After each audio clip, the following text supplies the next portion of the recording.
Alright, so let's do a quick roll call and we'll start.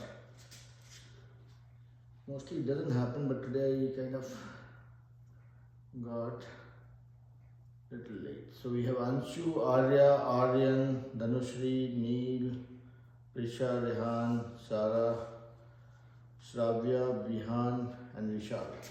Good. So, who all got a chance to see what we are going to cover today?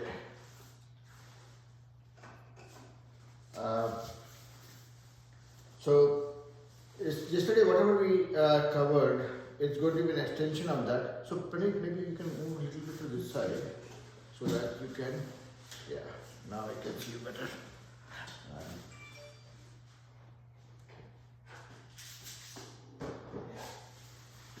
Okay, so it's going to be an extension of what we had covered yesterday. So let me quickly read the topics for you guys. So we're going to talk about, we covered what is mean, median and mode yesterday. We'll talk about what is the impact of increasing or decreasing the outlier, what happens to the mean and median when you remove the outlier, what is the meaning and significance of that one. Then we'll talk about the median and the range, and how does it matter, and what is the use of that. We'll talk about interquartile range, IQR, and then we'll talk about the box and whisker plots, and then we'll talk about it's called mean absolute deviation. Okay, I remember that as a MAD, but we're not talking about MAD. It's mean absolute deviation. So let's get going with what we have planned for today, and I'll keep referring to the topics that I mentioned.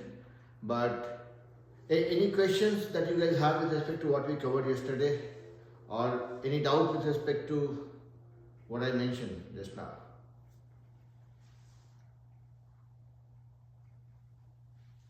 And keep it as engaging as possible. So don't stay on mute always. It'll be good if you keep on responding to the questions I ask, so that way it'll be better. Yeah. All right. So first of all, what do we mean by outlier? Let's say, if we talk about a sort of data that we are dealing with. So let's say I have a set of records. Let's say this is the age of kids in a classroom. Okay. Let's say I'm talking about kids in 9th grade. Okay. So the age that I have is 13, 14, 12, 13.5, 16 and 21. Let's say this is 14. So this is the age of kids in 9th grade, and I got 6 kids age. I have 13, 14, 12, 13.5, 14 and 21. So when you look at this data, what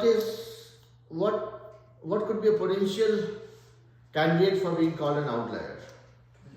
21. Yep. Yeah, Vishal. 21. Why so? Because all the numbers are like in one certain area, like between 13 and 14, while 21 is like way above the, okay, way more than that. Yeah, I mean that's the most eye-catchy one that you see, right? Among all the data that you had, correct? Yeah. And obviously, if you have a group of kids in 9th grade, you all of a sudden notice that there's somebody who is with a lot of thick beard and very prominent mustache. That gets your attention, right? I mean, you see that this is not normal. That's why it is called outlier. Now, that is the psychological side of it. Now, there's more than that. Forget about the mustache and the beard of the 21-year-old student in the 9th grade. What all would change because of him? You will see that the average age of the class could change, right? If you're talking about 6 kids, your average age of the class will change. Okay, that is one. If you are dealing with only these 5 kids, probably your average age was hovering something between 13 or maybe 13.25. As soon as you implement this, your average increased significantly. It will probably jump up from 13 to 14.5 or so. I'm just not calculating it, but I'm telling you what would be the impact of the outlier on the overall behavior of the set of data that you're dealing with. Yeah? Make sense? Yeah? Okay. Alright. Now, this is one part. Second thing is,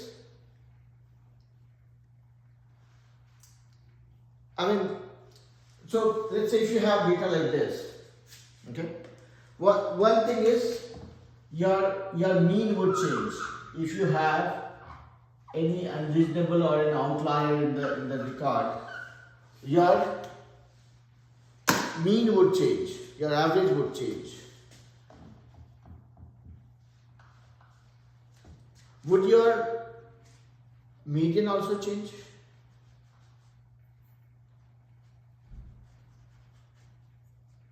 Sure. Any thoughts?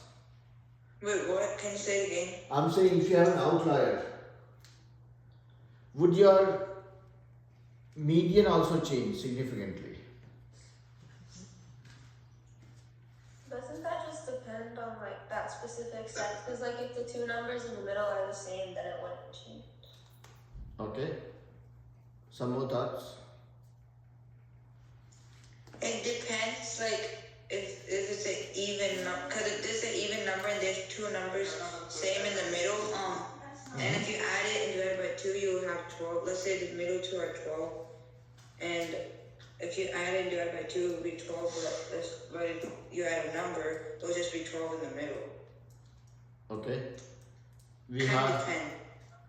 Okay, I'll take that as depends for a little bit. How about Vihan, Dhanushri, Vihan, what's your thoughts? In this case, it will change.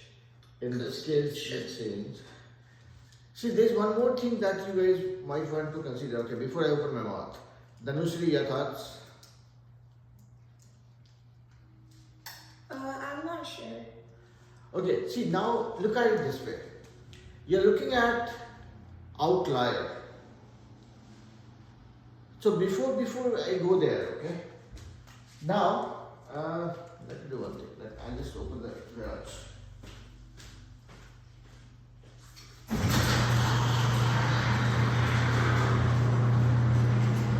And let me know if you feel good. So now, when you're looking at a set of data, your outlier is going to be either here, below your minimum number, or way above your maximum number. So, your median, which is lying somewhere in the middle after you arrange all the numbers in a increasing or decreasing order, this central part of the data is not moving much. Okay? It will never be that your outlier 21 will be here when you are calculating median. It will be on the extreme corners. Yeah? So, yes, it will certainly change, can certainly change. If you keep the median a very high number,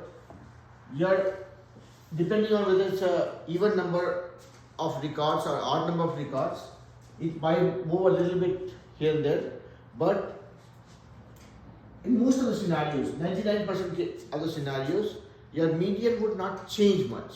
It will not change significantly because Your median, the outlier will not be anywhere in the middle.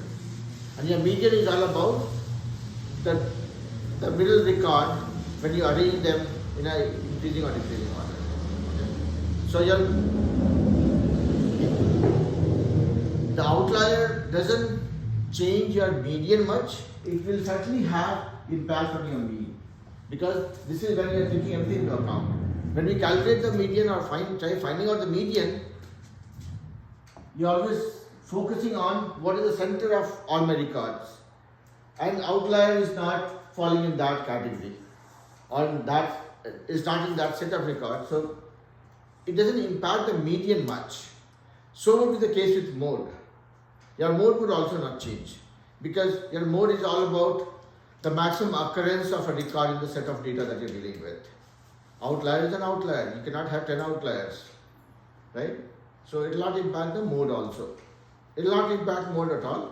Median, it could just impact by moving it by up from one number to the next number. That's it. Mean would change. Mean would certainly change. If I have, now let's say in this class, a grandpa with age 88 joins, your mean will go further. Yeah, it will change significantly. But median and mode does not change much. And again, the example that I'm giving, the way I'm talking about, the reason why I'm talking about outliers and all, it is just for us to relate to it and understand what is the role that an outlier plays in your set of records. And tomorrow, if you have to deal with, or you have to take a call to calculate the mean, or to refine your mean or adjust your mean, then you will look at your outlier, which will be your biggest bet to kind of play with it in a more effective or faster way. But it will not impact your median and mode much, is what I was trying to highlight.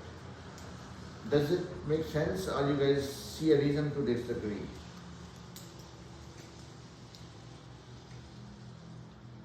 Okay. Arya and Aryan, are you guys okay? Yes, sir. Okay. So now this topic, data and statistics, is one of the lazy topics for me as a teacher. There's not much that I'll be able to teach, but there'll be a lot of inferences that we will draw. There are a lot of correlation that we'll draw from the information that we'll get, and that's exactly what this chapter is all about. You have data, you have information. How do you wrap your head around that to get some meaningful interpretation from that? You're not cold, right? Okay.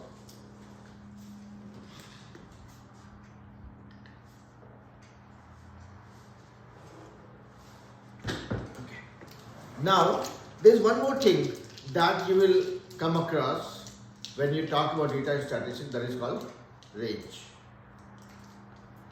So, let's say if I'm talking about set of records, and let's say this is temperature recorded for 10 consecutive days in the month of, let's say, January, right?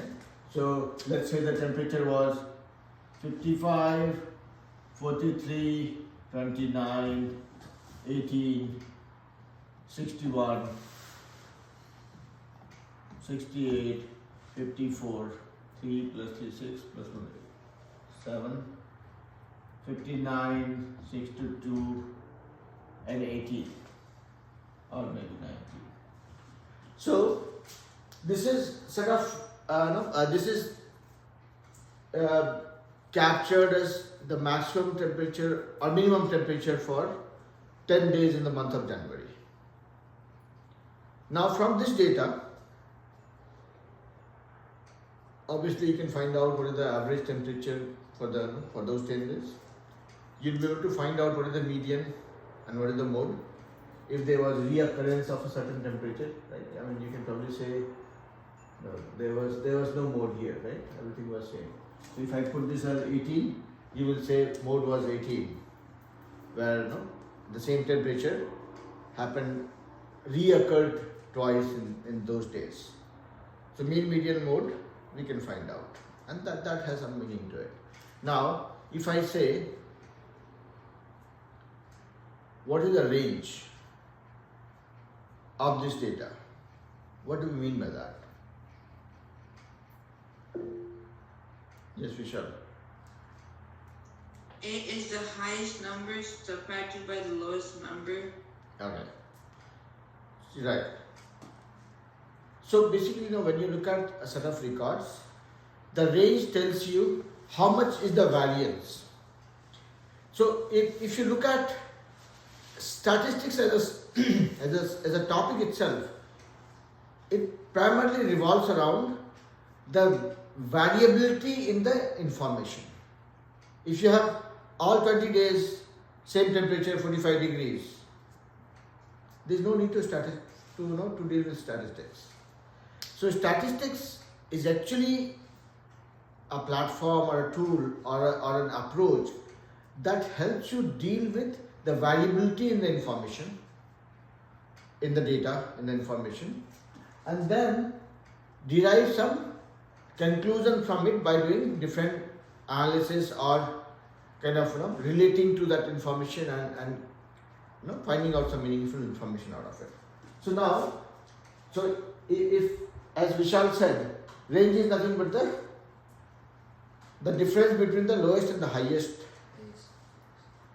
highest value in the set of record that we are dealing with. So here, when you have to find out the median, what you do is you arrange them in the increasing order. So it's, let's say 18, 1, then again 18, then the next number is 29, then the next number is 43, then the next number is 54, then the next number is 55, then the next is 59, then you have 61 and 62. Are you sure you are not feeling cold, right? Okay. So once you have all this information, and then 68 also. So obviously when you have to find out the median, what you will do is find out how many numbers you have? 10. So 10 means you will pick the middle two numbers, these two, and find out the average of that. So 54 plus 55 divided by 2, it is your median. Correct? Now, what is the range? So you pick up the smallest value and the highest value, 68 minus 18. This is your range. So this range says how much is the variance. What is the maximum variance that you see in the data that you're dealing with?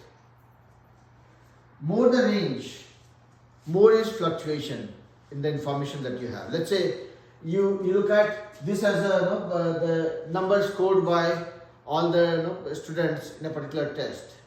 Then you can clearly see that this is a variance, meaning everybody in the class has performed differently. There is a huge difference between what is the maximum marks scored versus the minimum marks scored. Either the paper was very tough or there were some kids who were not prepared for the exam. So this, when you look at the range, it certainly gives you how much is the variance in the data that you're dealing with. Okay?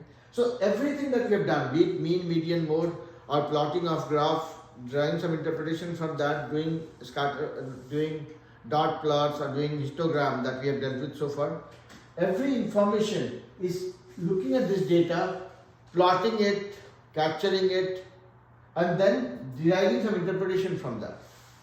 So you'll say, why do we need to find out range? We can plot it and we have the information.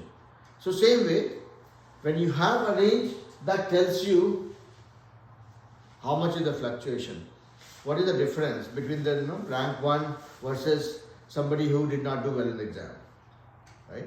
Hey, Nanya. Hi, sorry about the room for that. I had to join. Not a problem. I myself as a teacher have to apologize to you all. I joined 3 minutes late. Somehow after lunch I dozed off today and I got late. So yeah, no worries. So, coming back to the point, we are currently, we are talking about data and statistics. We talked about what is the difference between structured data versus unstructured data. What is the use of organizing data? How do we use data to derive some interpretation from it? We talked about histogram. We talked about dot plots. Then we talked about mean, median, mode, and most of the things you guys would be knowing.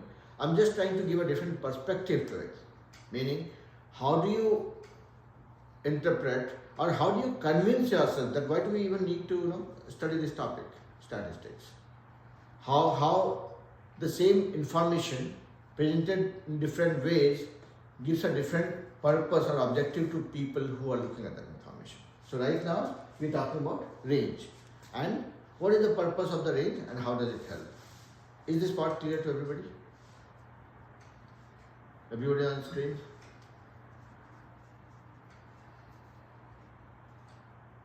Okay. Shravya, Rehan, Sivatsav, everybody? Okay.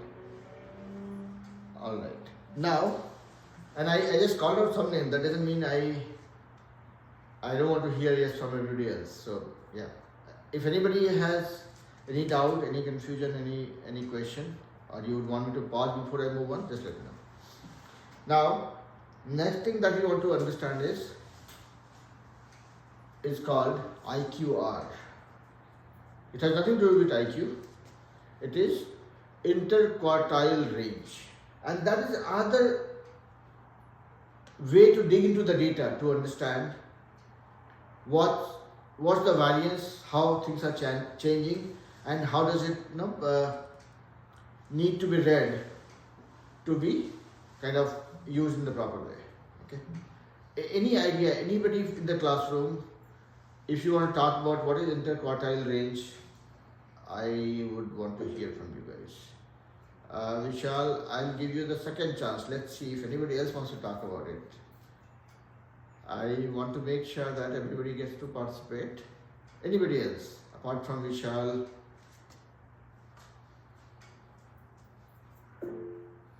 Okay, yeah, we have. It's like a specific range, so like there's like a 25% range, a 50% range. It's like a specific range in the data. Okay. Okay. That's one view. Yeah, Vishal. Is Q3 minus Q1, which gives you the third of the half of it and the half Q3 minus Q1. That's all I can say.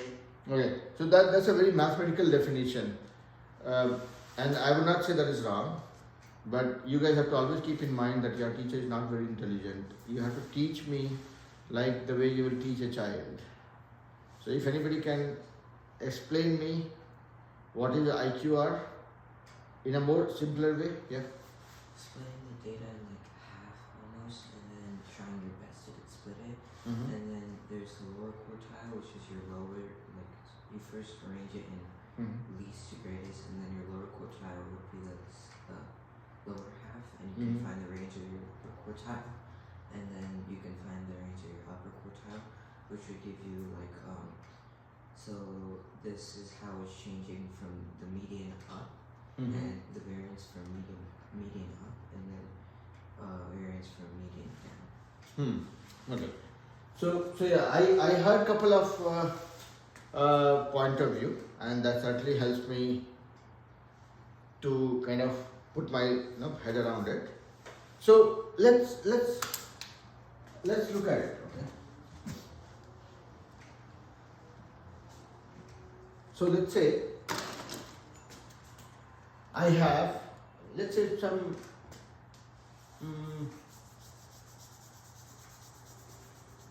let's say this is the height of kids in the 4th grade, okay, in inches.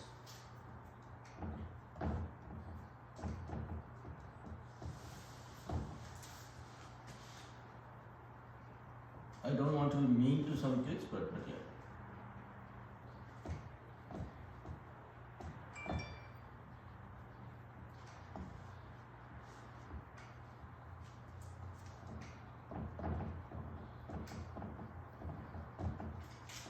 Okay. So this is the height of kids, and this is a hypothetical data. Okay, so don't take me personally. This is the height of kids in 4th grade in inches. So I've just picked up probably 3 plus 3 6 plus 7 plus 3 10 kids, and I picked up their height in inches and note it down. So just by let's say this data is being looked at by WHO, World Health Organization.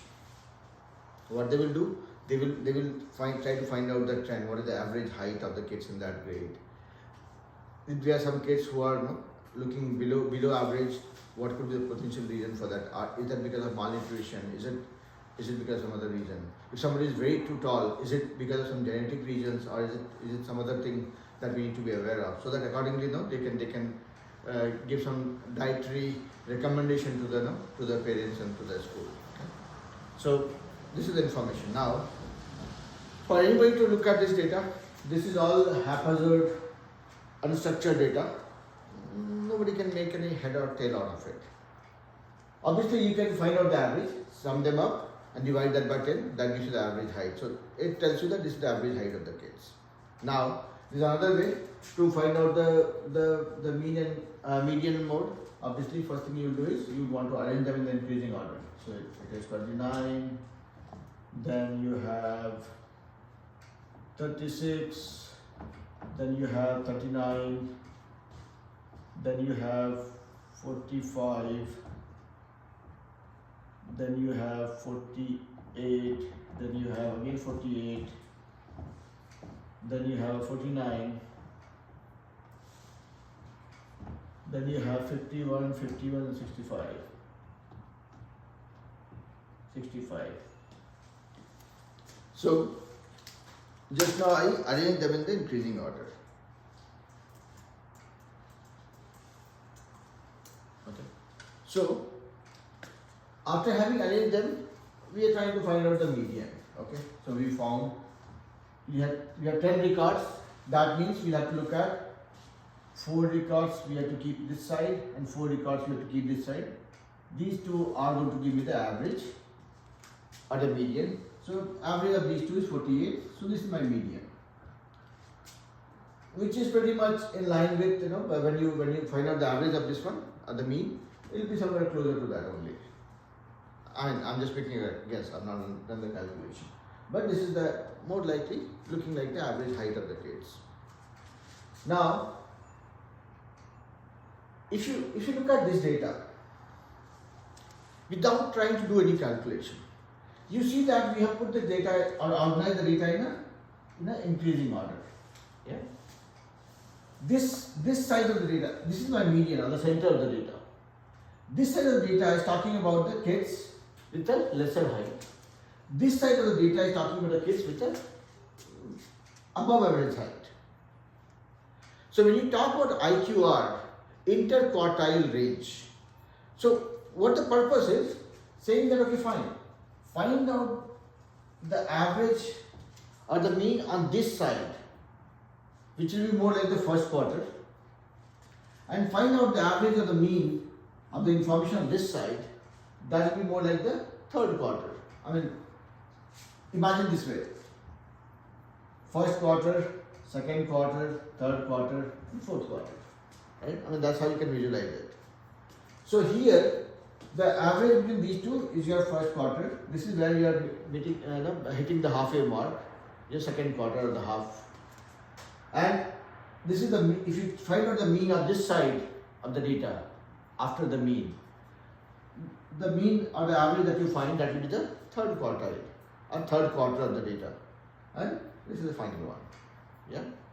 So IQR is nothing but the difference between the first quartile and the third quartile. Okay. Though quartile looks like a interesting, complex sounding word, it is nothing but if you break it out, in a simpler terms, this is your mean. Sorry, this is your median. Median of the first half of the median, right? I mean, from the median to the beginning, find out this median. This will be the first quartile, and from this median to the end, this set of data, find out the median again, and that will be your third quartile. So median here, the difference between the two is your IQR. So if you now look at it with a different perspective, once you found the median, this tells you the average height, approximately. Now, when you look at this median, this tells you between the average and the least, what is the average? What is the middle point? And between the median and the highest, what is the middle point? So it again gives you, it's like average of averages, something of that sort, if you can relate it that way. So this is the taller segment, the average in the taller segment. This is the average in the shorter segment. So the difference between the average of the taller segment versus the shorter segment, that's what is called your IQR, or the interquartile thing. So basically, mostly what happens is you go with the median or mean and you say this is the average. This is peeling up the onion to one more level. You say, okay, fine. I'm not looking at the holistic average. I'm saying one more piece of information which tells me that what is the variance between the average on the lower side and the higher side. Is it making sense, everybody? Neil, Sarah, Sravya, Trisha? Yes, Vish. Yeah, Vishal. By average, like, don't we try to find like the median Q3 minus Q1? Yes, we do. That's what I'm saying. So far I've not done the calculation. I'm just telling that this is the underlying concept, what exactly we are trying to achieve. So what you said is perfectly fine. So Q3 minus Q1 is the way to go. That is what the answer would be. So before I jump onto the answer, I'm telling what is the reason, why do we even go this route to find out the IQR. Yeah. Okay. So I'm saying if you're looking at, let's say, 10 records and you find out the average, you pretty much get the trend. Not to worry. Now if you're talking about 2,000 records, right, then the amount of variance that you will deal with would be much higher. And on the top of that,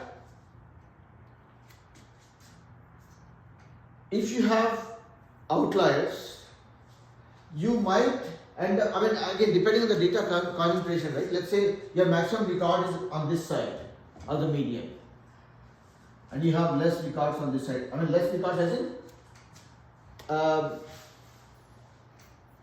median would always be in the center. Okay, so I'm saying let's say you have more concentration on this side and less concentration on this side with respect to the against the mean. Let me not say median, because in case of median it's anyways the middle ground.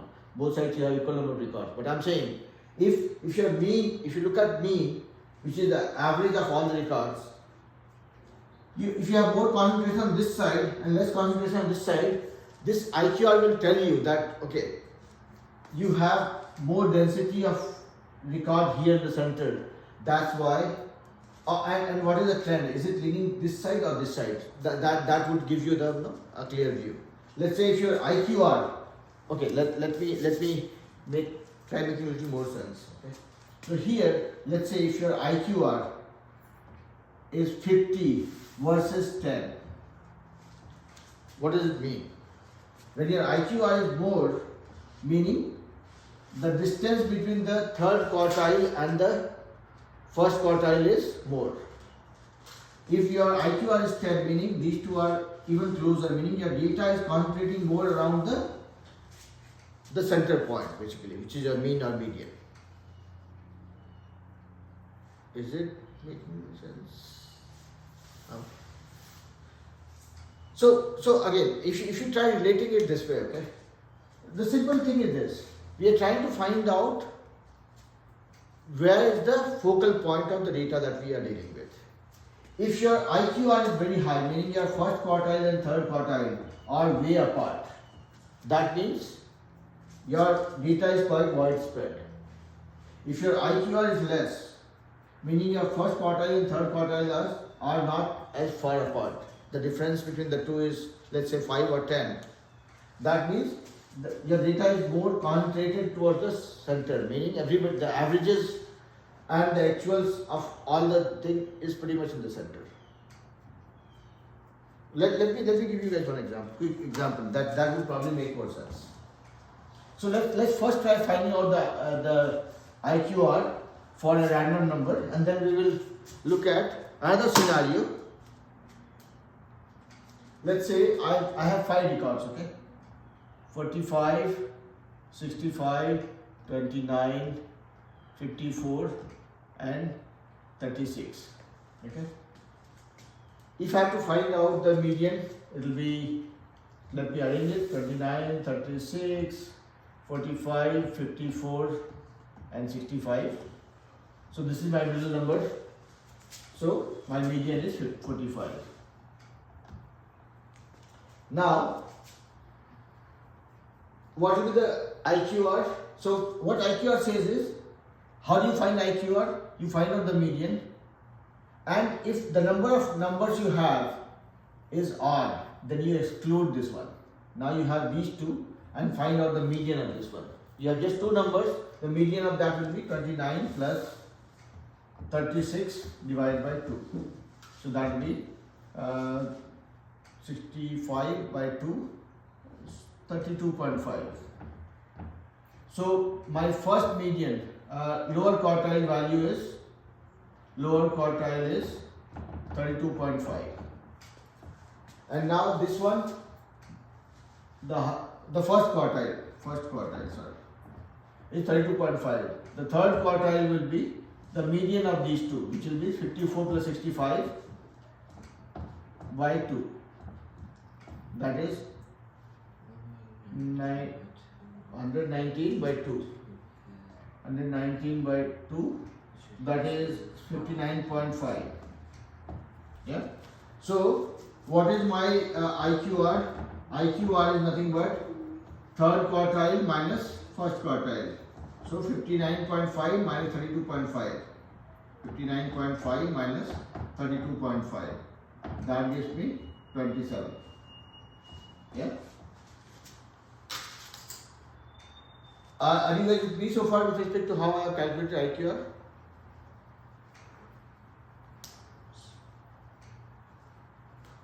Okay. Rehan? Okay. Yeah.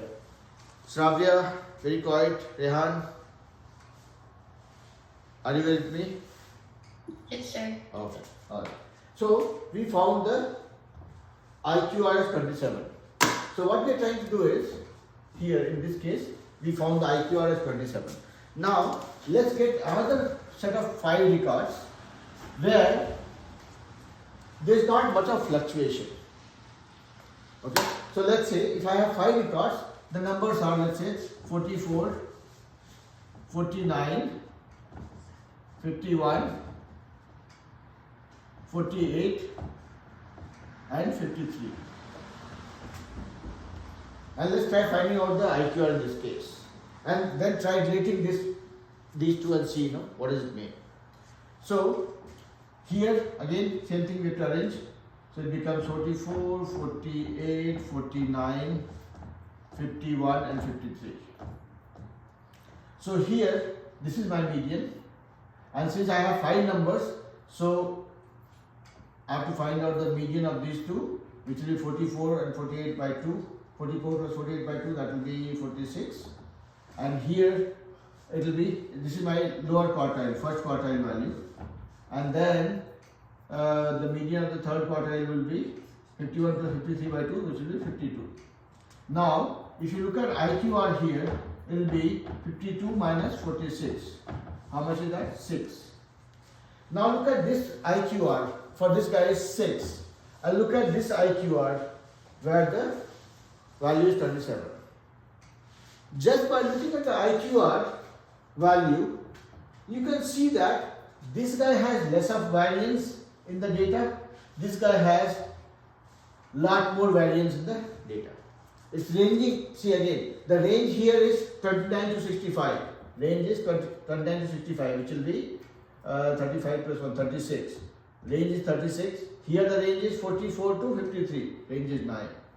See, you can relate all these things. When you have a widespread range, when the lower number and the higher number has a lowest number and the highest value in the data is way too apart, your range is more, your IQR will be more. When the numbers are much closer, pretty much similar to each other, almost equivalent to the average, your range will be less and your IQR will also be less. So these are all relatable things. These are different ways you can interpret data and present it.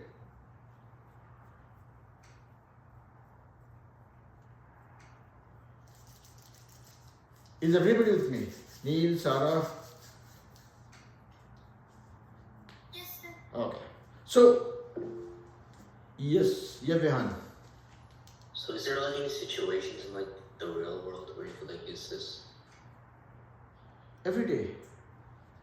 Now look at the situation, okay?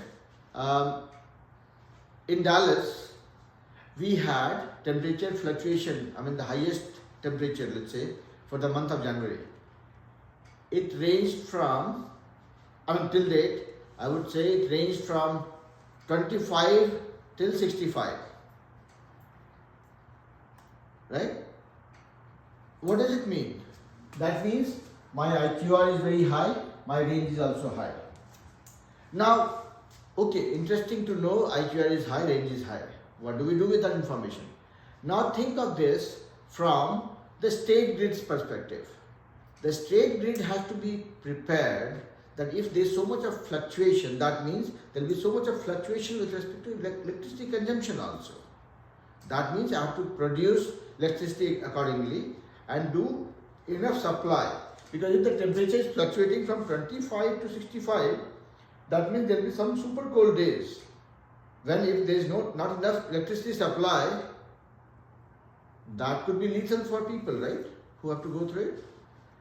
So this information of this IQR, the range and the fluctuation in the data, that for you and me is looking like it is a mathematical problem.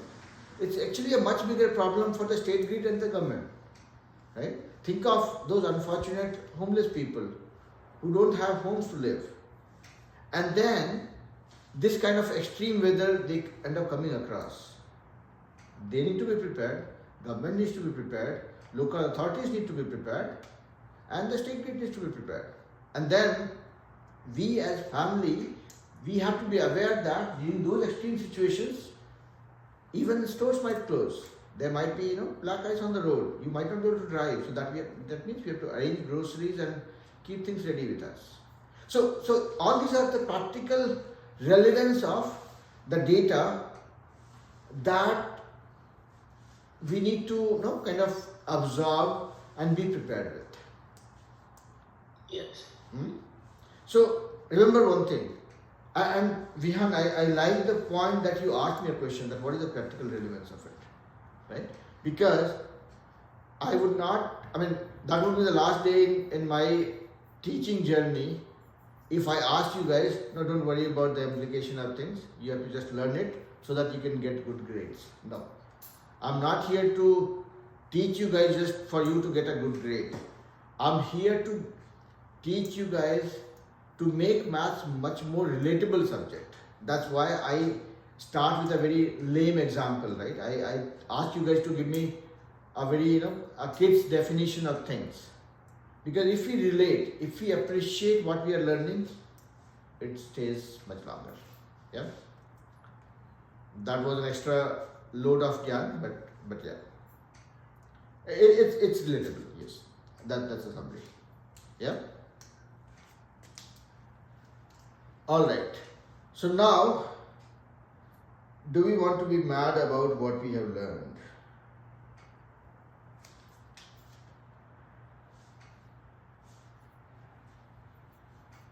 Now when I said mad, I'm talking about mean absolute deviation. That's the short form of mad. So what do we know? What do we mean? What do we know about what is mean absolute deviation? Anybody? Have you heard this term before? And okay.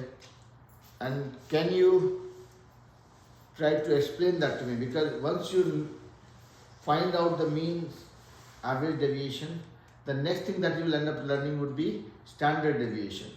which we'll not learn today, but we'll certainly come across this in the coming classes. And that also is an extension of what we are learning with respect to data and statistics. It's just another way of looking at the data one more time. Who will talk about MAD? Yes, Vishal. I think it's the distance between each value and the mean of the data set. Something related to that, Yep. I remember. Yeah, it is. So the only thing that you have to, so what you said, Vishal, is pretty close to what it is supposed to be. So if you just break it down, let's not try learning math. Math at times gets boring. So let's look at the English part of it.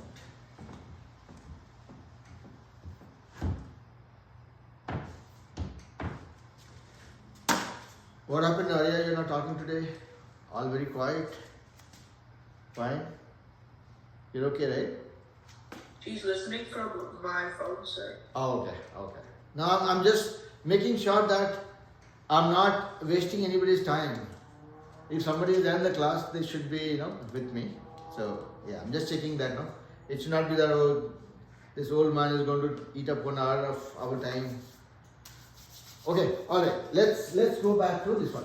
So when you say mean absolute deviation, it has 3 words into it. Mean, absolute,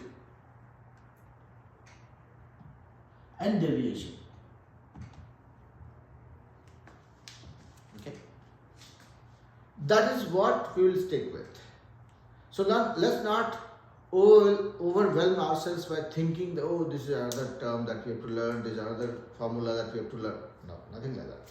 As long as you know the meaning of this, you're good. Now, whatever we have learned, that should be enough.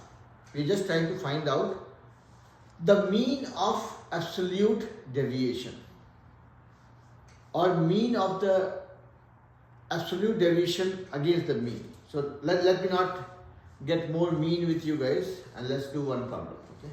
Let's say if I have 5 records, 5 data points, which is 42, 68, 45, 29, and 32. Okay. So now I have a mean. Let's find out the mean. The mean of this will be sum of all this by 5, which will be 2 plus 9, 11, plus 1, 16, plus 8, 24, plus 2, 26. 2 plus 4, 6, plus 6, 12, plus 4, 16, plus 2, 18, 21. Divided by 6. So 6, 3 is 18. Divided by 5. Oh, by 5, yeah. So 5, 4 are 20, 5, 3 are 15.2, 43.2. This is my mean. Now, if you look at the set of data that we have on the board,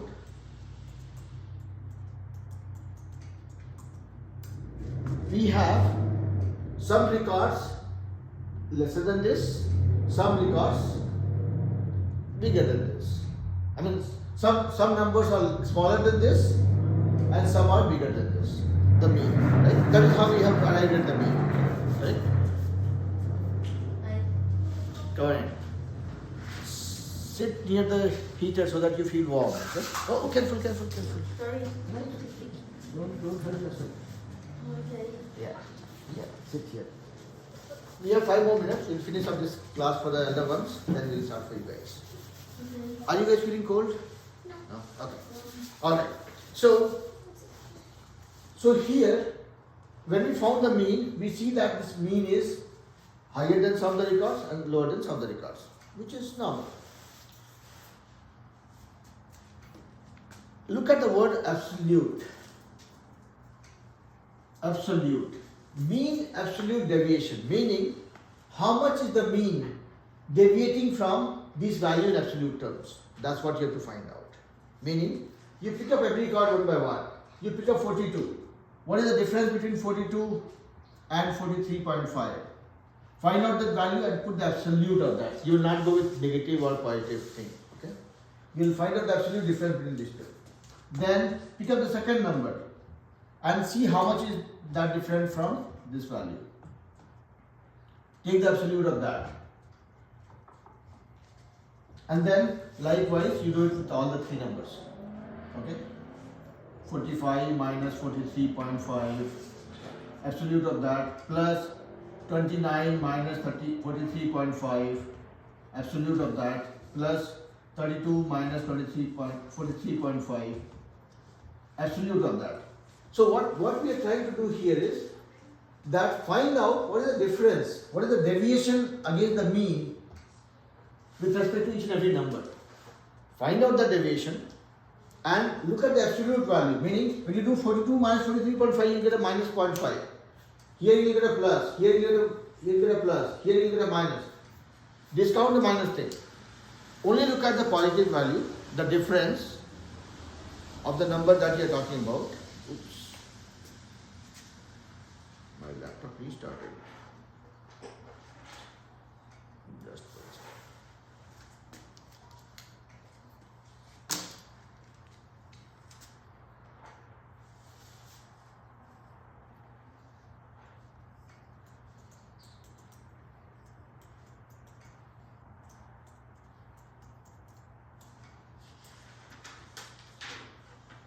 So Nikhil and Anika, you guys have come 5 minutes early, so that's why you have to bear with me till this class gets over, then we'll start for you guys, okay? Okay. Okay. And did I say your names correctly? 690494.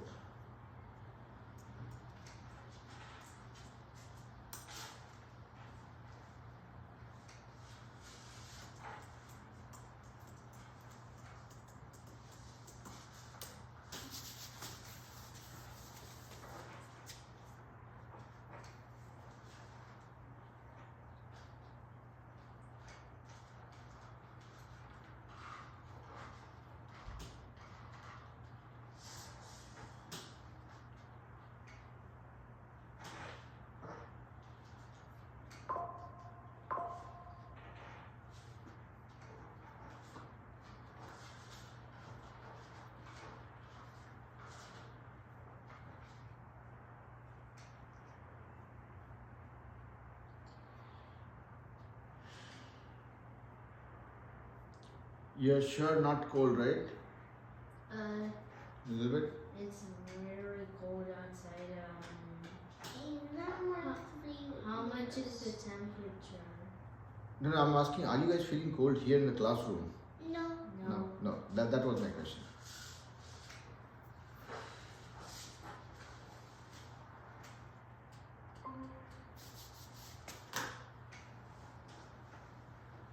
Yep, can you guys hear me okay?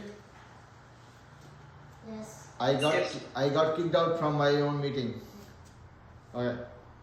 So what I was saying was mean absolute deviation or MAD is nothing but you find out the mean and look at the absolute difference that it has. You subtract the mean from the every number and then take the mod of that, and once you find out all the values, you just take an average of that. So this will give you minus 0.5, but you will not take minus 0.5, you will take 0.5. Then this will give you plus something, 14.5. You only take the positive value. This one gives you 1.5 positive, so you take that value. This one gives you negative something, 14. So negative 14.5, you will say positive 14.5. So you take the mod of that. And then this one gives you either minus 11.5, you will just take 11.5. And then divide that by how many numbers you have. 1, 2, 3, 4, 5 by 5. This is how you calculate the MAD. Mean absolute deviation. Yep. Do you take mod or do you take the absolute value? Mod is nothing but absolute value. Modulus is a short form. Okay. I thought modulus was the remainder of the division. Okay. I mean that's another way of putting it. But in short, we always sometimes we call. I'll check that again if that's the right term or not. but it's always absolute value. When you subtract this one, when I put this one, we say mod of this value, a modulus of that value, absolute value of that. Okay. So this, whatever is the difference, whatever the value you get, ignore the negative part of it. If it's coming negative, ignore that and then take the absolute value and add them together and find the average of that. So kids, you guys have joined just on time. I'm wrapping up other class, then we'll start for you guys, okay? Last week, debate and all, okay? So, to all the kids, are we clear about what we did? Sorry about the glitch that we had with the network issue, but are you guys clear about what did we do with mean, absolute, deviation? Okay. So all the things that we learned with statistics, these are different tools and techniques to derive some interpretation from the data that we have at hand. How do we read the data? How do we take meaningful interpretation from that? And how that information can be used for making different decisions by different people who are looking at the data in different ways. Okay. So that's a summary of what I wanted to convey as part of this topic. If you guys have no further questions, I will let you guys go and take some rest, have fun, enjoy the rest of your weekend, and we'll meet again next Saturday, same time. Yeah? Bye, sir. Bye bye. Thank you so much. Bye bye. Bye bye.